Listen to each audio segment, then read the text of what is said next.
So it's been a long time since I talked about my old Nintendo Switch. Now, if you remember, it was, a while ago, over a year ago, I believe now, my Nintendo Switch had bricked when using a third-party dock. It was the Nyko dock, and it was pretty clear that there was something going on with the Switch from a hardware level. And the firmware that all of a sudden was brought in, which I believe was 5.0.0. I know that because the Switch is now fixed. And when I turned it on because I wanted to back some stuff up, I saw that it was firmware 5.0.0. And of course, it had to be updated for like cloud saves and all of that. But yes, after that, the Switch had bricked.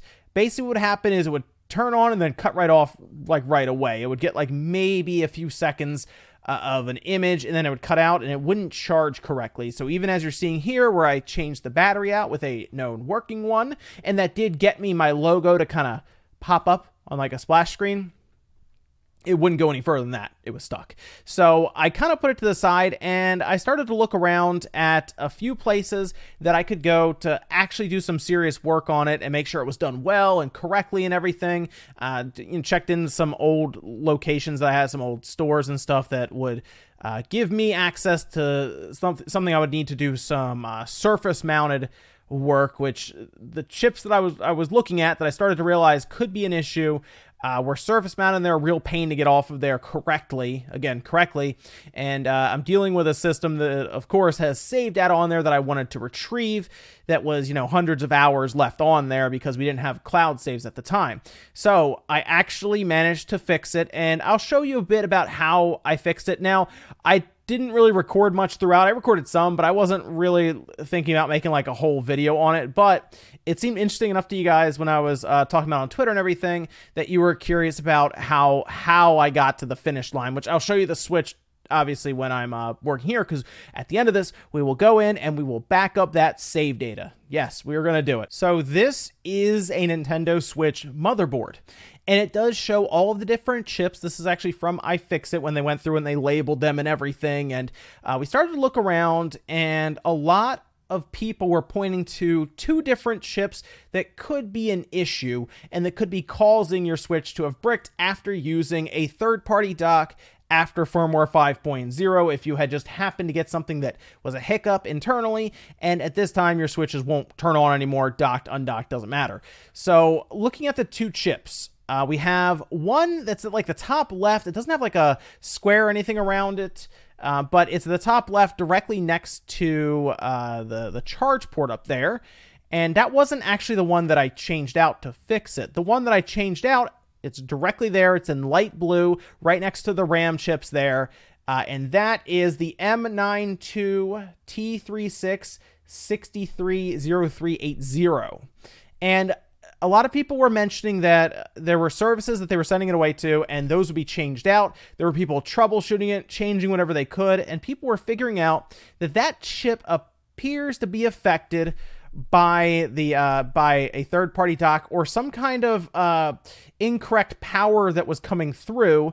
And when you look the chip up, because you can actually buy that chip like straight up. I didn't have any issue getting it. They're on eBay. I believe they're on Amazon. I think even Newegg sells them. I think I even pulled up an example actually right here.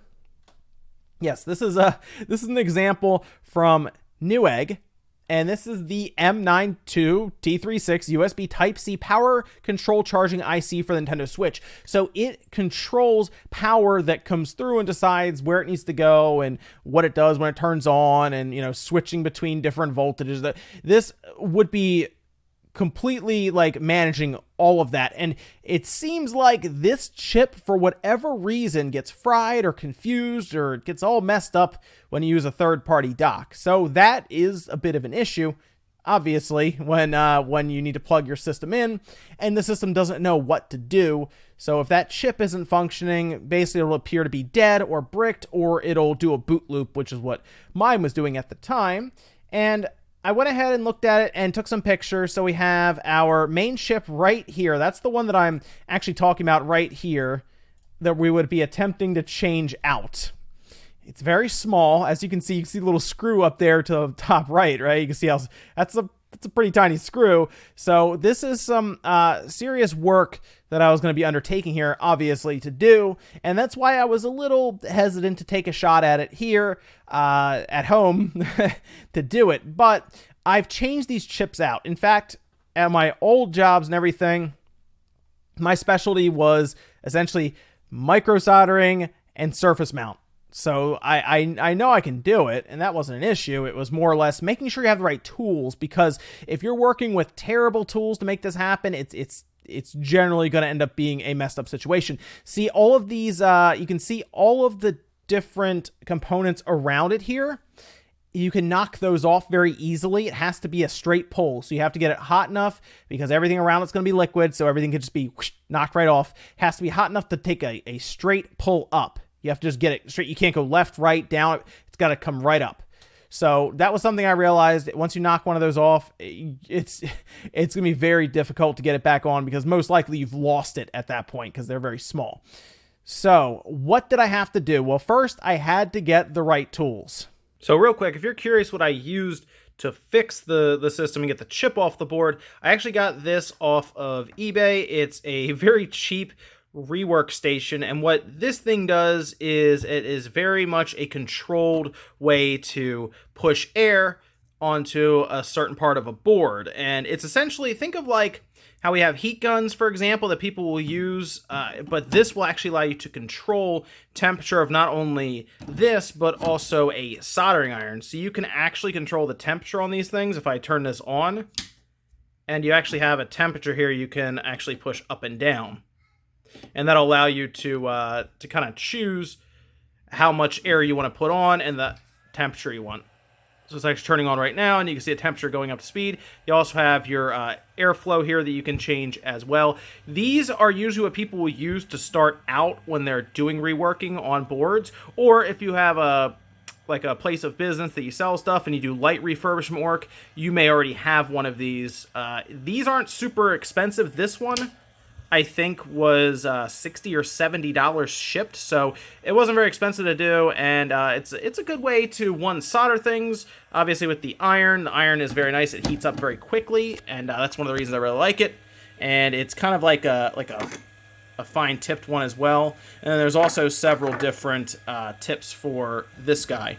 And then it also, apparently now they have multimeters built in, which is different than what I've usually seen. But that's just a quick look. This is just the SMD rework. This is model number 853D. And I wish I knew how to pronounce that. YIHUA. So there you go. I grabbed it on eBay. It took about a week to get here. And that is essentially what I figured I would have the best shot at using in my current environment, obviously at a house, to fix it. So I have my reflow station and everything, soldering iron in hand, hot air wand in hand there, and I was ready to go. So what I started by doing, I have the overhead camera for some shots. I went ahead and had a piece of metal and everything wrapped in aluminum foil there, just to make sure I was on a surface that wouldn't like catch fire or anything crazy like that, right? It's fine absorbing heat. So the board is there.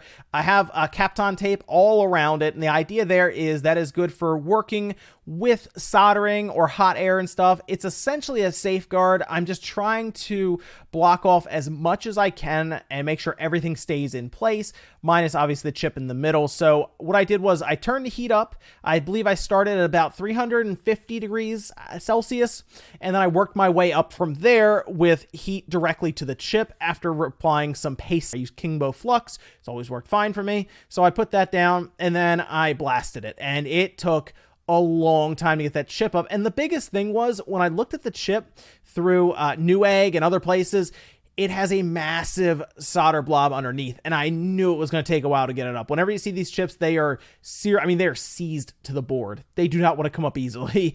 But after a ton of fighting, eventually the chip was a clean pull straight up, and I looked at it, and it was very exciting because nothing was moved, and it came right off of there. Now, I quickly went over with just some leaded solder with the soldering iron very, very quickly, because leaded solder will melt easier. So it was something I did very quick. Nothing crazy. At this time, I was ready to put the new chip down, so a little extra flux after cleaning it. And this is the most annoying part, because getting this thing lined up is a pain if you don't have any type of USB microscope or magnifier, something else we had with a flexible head. Kind of look at the side. You can just make sure all the pins are lined up. So I had to get down and really look at it as best I could.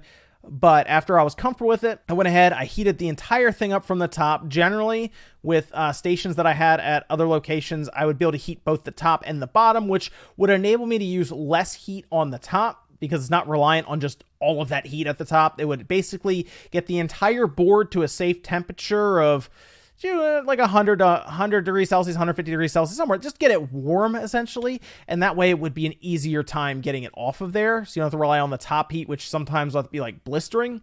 So after that, we end up putting it down. I set it down, and then it has to be heated heavily again to the point where it's lined up. What's nice about this is if you have things in okay position and a tiny bit of flux around it, once it liquefies, the entire thing will basically move into place. Now, because there is that large solder blob underneath, it may need a bit of a press on top, which I use some tweezers. Give a nice little press down to make sure it was down after it kind of worked into place, lined up, at which point it looked good. I was like, okay, I think we have something here, which is great because, again, did this at home with a $70 rework machine. But I looked at it, I said, okay, I think we got something here. So I went ahead, cleaned it up with a toothbrush and everything, and 91% isopropyl alcohol, made sure it was nice and clean. A good way to double check to make sure it's dry is if it smells like alcohol, it's not dry yet. You can also take hot air again to it lightly. You don't need it like super hot. And that'll also help to kind of dry up the alcohol pretty quickly. So now we put it together, and what happens? Well, this is a funny situation. So I wasn't sure if it was even working because it wouldn't turn on in portable mode. And I said, oh, well, I guess I need to double check everything. Maybe that other chip needs to be changed. But I went ahead and dropped it in the dock, and it comes up on the TV fine. It works fine. So at this point, I have a switch that will turn on in docked mode, but won't turn on in portable mode, as in like the screen's not working or something. So I'm going to have to do some more work on this when I have time. But here's the good news. We can back everything up. I can back up my stuff to the cloud. I've updated it. Let's do that now. And ladies and gentlemen, here we are. This switch is now on. It hasn't been on for over a year now, but it is now on and working. And you can see some of the older games that were being played at the time or, made videos on or reviewed or whatnot. We got Xenoblade Chronicles 2, which is the one that I want the save data for so badly. so badly. I did back up after I set everything up because I had to make sure the online worked and everything. I also backed up my Mario Odyssey save because that was one that I lost as well, that I had beaten, and I was working through the end game and everything. No spoilers, but I was working through the end game. But you can see a lot of the older games I was playing. Hey, the Kirby Star Allies demo, right? Like, some old stuff here. Yes, I know. So, but I mean, it's not been on for a long time, so it makes sense at least. Let me go down and we'll jump into the save data stuff. Okay, we'll do that. All right, here we go. Save data cloud, and we'll get in here, and we're gonna go obviously spawn wave, and we'll go in and we will grab the save data. All right, here we go. Now I gotta find it. I have a lot of games, so I have to find it. Gear Club Unlimited. Nope. Where is it? Where is it? Come on. We're going to find it. Oh, Sonic Mania. I forgot about that game. That's what I mean. There's a lot of games I'm looking at. I'm like, oh, yeah. Oh, there it is. Finally. Okay. WW 2K18. We got it, guys. We can back this thing up. Okay, I'm just kidding. No, I know. We're looking for Xenoblade. Where is Xeno? There it is. Xenoblade. Okay, this is it. Can back up my save data. Here it is. It's going to the cloud. I can now get it on my other Switch. There it goes. Boom. So all this time, the 100+ hour save file I had on Xenoblade Chronicles 2 that appeared to be lost completely due to a bricked Switch, which ended up being a faulty power IC inside that had to be changed out with a new surface mounted chip there, is done. And it now works. I can get it on my other Switch. I can start back up where I was 100+ hours into Xenoblade Chronicles 2. And that's actually really, really cool. So I'm very happy about that. I'm trying to think of what else I'm going to do with the Switch.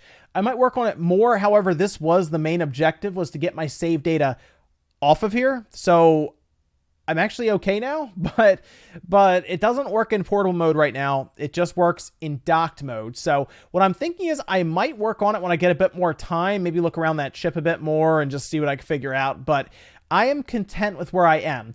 I thought about using it for homebrew. However, there's a lot of talk about revisions and stuff showing up in the next, 12 months or whatever. And the Switch that I have now, this one that I use, is old enough to where it would also be part of homebrew stuff as well. So this one, in its current form, doesn't have a lot of purpose because it's essentially a console. But it would be pretty funny if I could turn it into just a box, just turn it into a console essentially, right? Just a box Switch or something that it literally just stays plugged into the TV. But just an idea for something I could do with it. But thanks guys for watching. Finally closed the chapter on my bricked Switch and my save file of Xenoblade Chronicles 2. Let me know what you guys think about this down below. Make sure you guys like the video if you liked it, dislike if not, and I'll see you guys next time.